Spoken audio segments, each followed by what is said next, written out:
Thank you for joining me as we take this dive into command and continue our journey on learning opportunities. So far, we have learned what we see visually when we're looking at the opportunity dashboard. We know what each of these phases mean.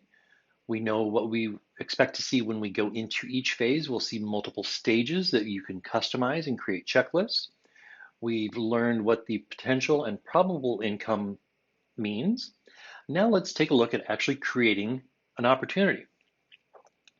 Now, if you have not created the contact, you need to do that first. That is a very crucial point. So if you haven't learned how to create a contact, go do that and come right back. All right, now we're going to click on Create Opportunity so that when this pops up, if you're on a team, you can select here if it's going to be a team opportunity or not. I am not going to make a team opportunity. I'm setting this as a listing. My client, I'm going to start typing his name, Fred Flintstone. Oh, I'm going to add Fred in here. If you have a contact that maybe has a linked relationship, you can click in here and Command will automatically see that and suggest it. Is Wilma going to be part of this transaction? Well, by golly, she is. So we'll add Wilma.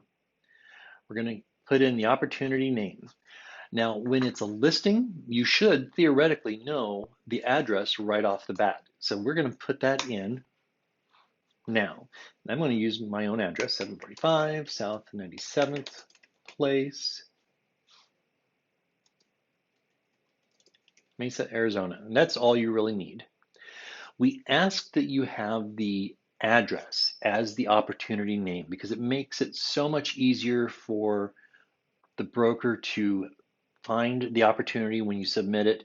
If the client calls in or another agent calls in and says, hey, we've got an issue with this transaction, the broker is going to go in, he's going to see hundreds of opportunities because we all are producing agents. And by having the address in there, he'll be able to find the exact right opportunity very quickly. All right, as we scroll down, you can add in any custom tags if you want.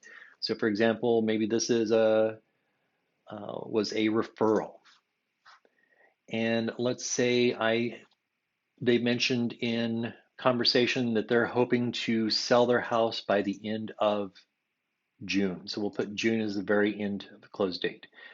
They're looking in the next 3 months. I've already taken a quick peek at their house. I think they're probably going to list around 500,000. And I'm going to work really hard to get my commission that I think I deserve.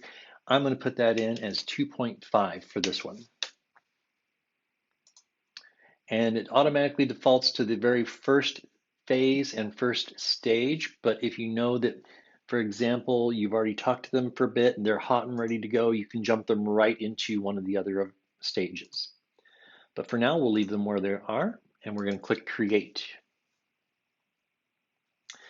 Now, as soon as you get to this screen, you are on the Details tab.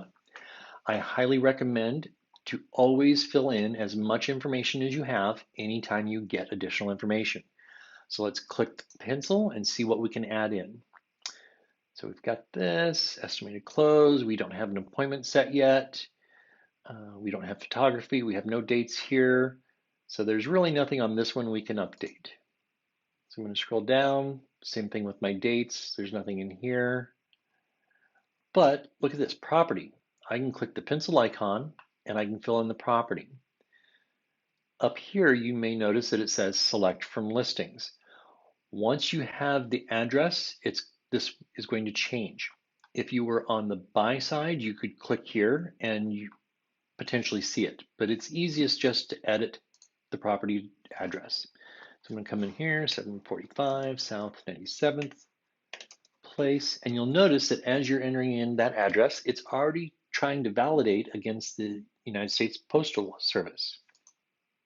So click that, it fills all the other details in, I click Save, and now my address up here has changed. All right, so now let's go back. And there we go. We have a new opportunity.